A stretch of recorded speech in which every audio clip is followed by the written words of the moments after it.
안녕하세요. 계획대로라면 올가을에 식을 올렸을 30대 예비신부입니다. 하지만 이제 예비신부라는 호칭은 쓸 수 없겠네요. 올가을에 식을 올릴 일은 없게 되었거든요. 솔직히 동거까지 시작한 마당에 파혼을 결정하기가 쉽지만은 않았어요. 이미 제가 결혼을 앞두고 있다는 건 저나 부모님 주변에 알만한 사람들은 다 알고 있었으니까요. 그렇지만 체면 생각하느라 아니다 싶은 결혼을 추진하자니 그러다 정말 이혼이라도 하게 되면 그땐 어떡하나 싶대요. 그래서 여러 가지로 복잡하지만 파혼으로 마음을 굳혔습니다. 일단 제 이야기를 조금 해보자면 저는 중학교까지는 한국에서 다니다가 사업을 하시는 부모님을 따라 미국으로 이민을 왔어요. 그래서 고등학교와 대학은 미국에서 나왔고 이후로 뉴욕에서 회사를 다녔습니다. 하지만 시간이 흐를수록 한국에 대한 그리움이 커졌고 그래서 부모님과 상의 없이 한국 내 직장을 알아보기 시작했어요. 그리고 운 좋게 미국에서의 경력을 인정받아 나쁘지 않은 조건으로 한국에 있는 회사로 이직을 하게 되었지요. 부모님과 떨어져 지낼 것이 마음에 걸리긴 했지만 정작 부모님은 한 번뿐인 인생이니 이제 네 뜻대로 살아보라며 응원해 주시대요. 그래서 덕분에 조금은 편안한 마음으로 한국으로 돌아올 수 있었어요.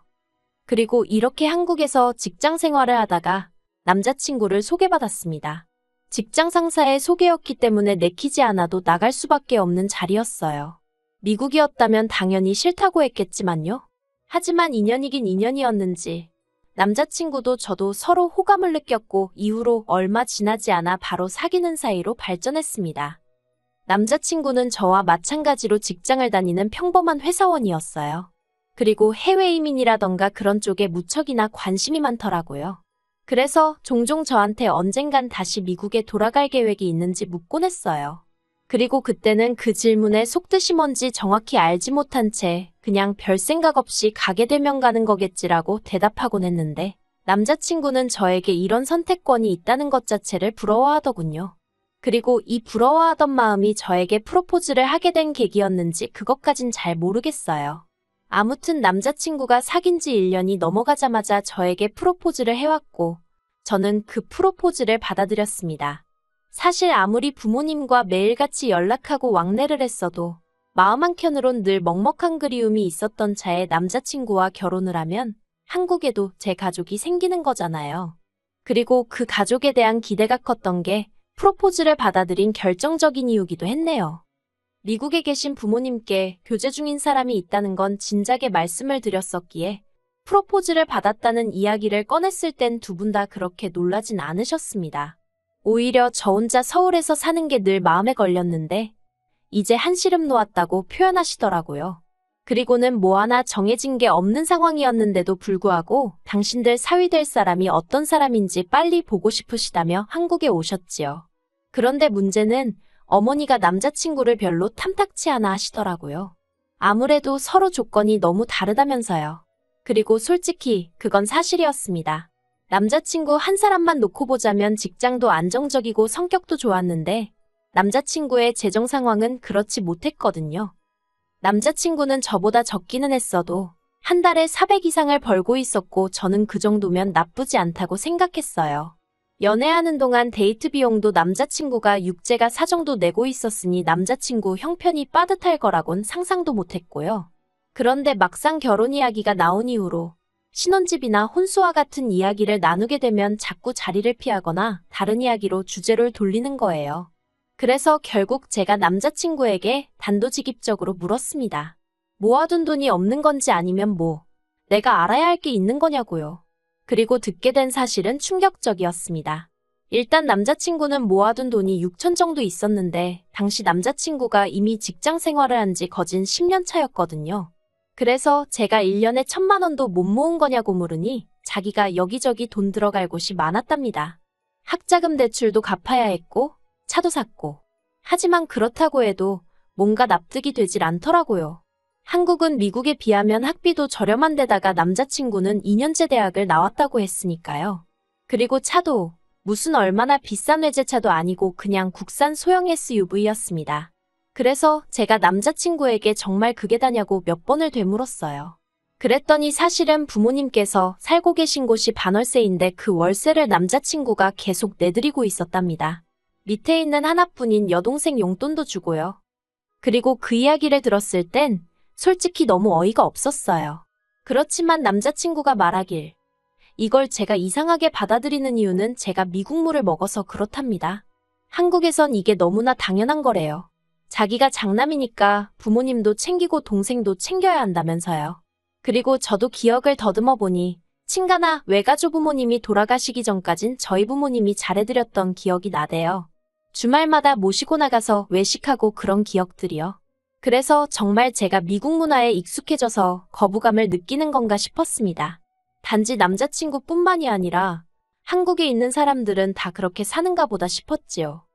하지만 저희 어머니께선 제 이야기를 들으시곤 지금 시절이 어떤 시절인데 저희 남자친구 부모님이 무슨 꼬부랑 할머니 할아버지도 아니고 한참 자리 잡아야 하는 자식한테 돈을 뜯어가느냐고 이상하다며 결혼하지 말라고 하시대요. 그런데 왜인지 제 눈에 뭐라도 씌었던 건지 그런 어머니의 말씀에도 불구하고 남자친구하고 도저히 헤어질 수가 없었습니다. 저희 어머니 말씀대로라면 문제가 있는 사람은 남자친구 부모님이지 남자친구가 아니었으니까요. 그리고 그렇게 생각을 하기 시작하니 남자친구의 부모님으로부터 남자친구를 지켜줘야겠다는 말도 안 되는 생각까지 하게 되었네요. 그리고 자식 이기는 부모 없다는 말처럼 이런 딸의 고집을 꺾지 못한 부모님께선 남자친구에게 딱 하나만 당부한다 하셨습니다. 혹시나 저와 남자친구 부모님이 부딪히게 되면 무조건 제 편을 들어주라고요. 그리고 남자친구는 자신만만하게 그러겠다며 저희 부모님에게 몇 번이나 확답을 드렸어요. 그래서 저희는 결혼 이야기를 계속해서 추진해 나갈 수 있었고요.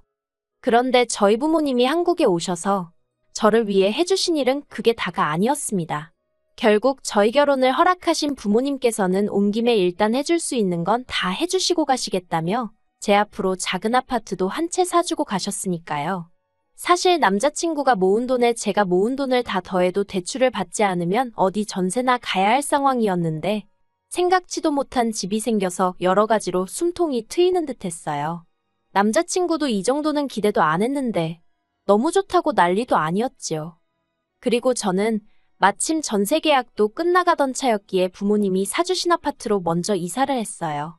원래는 남자친구 자취방 계약 기간이 끝날 때까지 기다렸다가 같이 이사를 들어올까 하는 생각도 하긴 했는데 그러면 제가 지낼 곳이 몇 달 정도 붕 뜨는 상황이었거든요. 물론 고시원 같은 곳을 들어가려면 들어갈 수도 있었겠지만 그럼 제 짐은 다 어디다 보관을 할 것이며 아무튼 그것도 보통 일이 아니더라고요. 그리고 무엇보다도 결혼식을 앞두고 한 푼이라도 더 모아도 시원찮은 판국에 쓸데없이 헛돈을 쓰고 싶진 않았습니다. 그래서 제가 먼저 이사를 했어요. 그런데 제가 이사하고 얼마 되지 않아 남자친구가 자기도 아파트로 들어오겠다 했습니다. 반지하에서 생활하는 게 지긋지긋하다면서요. 그리고 결혼 이야기까지 오고 가고 실제로 신혼집으로 쓰라고 사주신 집인데 못 들어오게 한다는 건 말이 안 되잖아요. 그래서 그러라고 했습니다. 한마디로 번갯불에 콩 구워 먹듯 얼결에 결혼 전에 동거를 하게 된 거죠. 그런데 동거를 시작하고 2주쯤 되었을 때 남자친구 어머님으로부터 연락을 받았습니다. 이번에 당신 형제들이 서울에 있는 병원에서 검진을 받으러 올라오는데 그때 저를 소개시키고 싶으시다고요.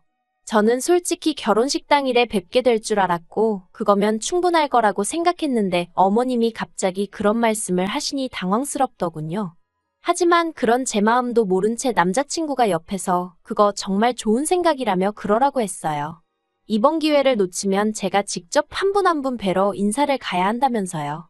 그래서 자의반타의반으로 알겠다고 했습니다. 그런데 저를 더 황당하게 한 건 그러면 그때 아예 저희 집에서 집들이를 하자는 거예요. 사람도 많은데 어디 식당을 가기도 마땅치 않지 않냐면서요. 그리고 이번에도 남자친구가 나서서는 인사도 드리고 집들이도 해버리고 일타이피라나 어쩐다나 하도 설레발을 쳐서 그렇게 하게 되었네요. 그리고 그 집들이가 어떻게 보면 제가 남자친구와 파혼을 결심하게 된 결정적인 사건의 시작점이었습니다. 사실 집들이라는 게 저희 집이 이렇게 생겼습니다 하고 보여드리고 식사 한 끼 하면 되는 자리잖아요. 그래서 정리가 미처 끝나지 않은 개인적인 물건들은 안방이나 적당한 곳에 일단 넣어뒀거든요. 그런데 약속 당일날 약속 시간보다도 일찍 도착하신 어머님 아버님을 비롯하여 8분의 어른들이 더 몰려왔습니다. 그래서 제가 어머님께 4분 정도 오신다고 하지 않으셨냐고 여쭈니 그 사람들도 다들 자기들 짝꿍이 있지 않겠냐면서 그러니 제가 센스껏 곱하기 2를 했어야 한다고 핀잔을 주시더라고요. 그리고 그렇다 보니 음식은 당연히 부족했고 남자친구가 자기가 나가서 치킨이랑 피자 같은 거라도 좀 사오겠답니다. 그런데 남자친구가 나가면 저 혼자 그 많은 남자친구의 식구들을 상대하고 있을 엄두가 나질 않더라고요. 그래서 제가 남자친구에게 내가 나갔다 올 테니 당신은 어른들하고 있으라고 했어요. 그리고 남자친구가 말한 대로 피자에 치킨에 급한 대로 사서 집으로 들어왔는데 집안에선 어이없는 상황이 펼쳐져 있었습니다. 제 개인적인 물건들이 식탁 위에 다 나와 있었거든요. 화장품부터 시작해서 포장도 뜯지 않은 향수에 부모님이 사다 주신 그릇 그리고 가방까지 전부 다 제가 나중에 쓰려고 혹은 아까워서 뜯지도 못하고 둔 하나같이 저에겐 소중한 물건들이었어요. 속에서부터 화가 끓어올랐지만 최대한 감정을 억제하며 제가 이게 왜 다 나와 있냐고 남자친구에게 물었습니다. 그랬더니 오히려 남자친구가 목청을 높이면서 어이없는 소리를 하대요. 저더러 쓰지도 않을 걸 왜 이렇게 쟁이고 있냐면서 알뜰한 줄 알았는데 이제 보니 영 아닌 것 같다나요? 그리고는 그래서 이거 오늘 전부 다 여기 계신 어른들한테 나눠드릴 거랍니다. 그리고는 또 뭐라더라.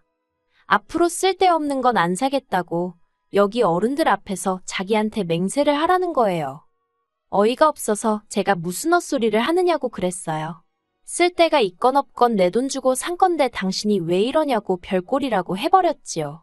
그리고는 이미 몇 개 챙기신 어른들더러 저한테 돌려달라고 했습니다. 솔직히 이때도 어이가 없었던 게 누가 봐도 남자친구 물건이 아닌데 가지라고 주면 받는 사람이 거절을 하는 게 정상 아닌가 싶었어요. 아무튼 몇 분은 줬다가 가져가는 게 어딨냐며 짜증을 내셨는데 짜증을 내도 조카인 남자친구한테 내셔야지. 왜 저한테 그러시나 싶어서 저야말로 짜증이 나더라니까요. 그리고 결국 어른들 중 몇 분이 술 맛버렸네 밥맛 떨어지네 하며 자리를 일어나셨습니다. 남자친구는 저더러 어떡할 거냐면서 성질을 부렸고 어머님 아버님도 저더러 다시 받네 어쩌네 하며 혀를 차셨지요. 그리고 거기까지는 그래도 제가 그럭저럭 참을 수 있었습니다. 하지만 결국 남자친구의 외삼촌이란 분이 저를 열받게 아니 폭발하게 만들대요. 그냥 침도 아니고 가래침을 제 신발에다 뱉으면서 젊은 X가 욕심만 많아서 재수가 없다고 했거든요. 그런데 그럼 외삼촌을 누구 하나 말리기는커녕 마음 넓은 네가 참으라면서 조카 며느리 될 애가 미국에서 컸다더니 버르장머리가 없다고 자기들끼리 수군거리는 거예요. 그래서 저도 남자친구한테 가정교육을 어떻게 받았길래 주인 있는 물건에 손을 대냐고 그거 도둑질 아니냐고 한마디 했네요. 그랬더니 어머님이 너 지금 내 아들더러 도둑이라고 그랬냐면서 제 머리를 잡아채려 하시고 집안이 온통 아수라장이 되었습니다. 저는 방으로 뛰어들어가 경찰을 불렀는데 놀란 마음이 도통 진정이 되질 않대요. 그리고 결국 경찰이 출동하고 나서야 대부분의 사람들이 돌아갔고 제가 남자친구의 외삼촌은 재물손괴죄로 고소하겠다 했습니다. 듣자 하니 공무원이라던데 한번 귀찮아져 보라고요. 그리고 당연히 남자친구한테는 지금 당장 짐 싸서 나가라고 했어요.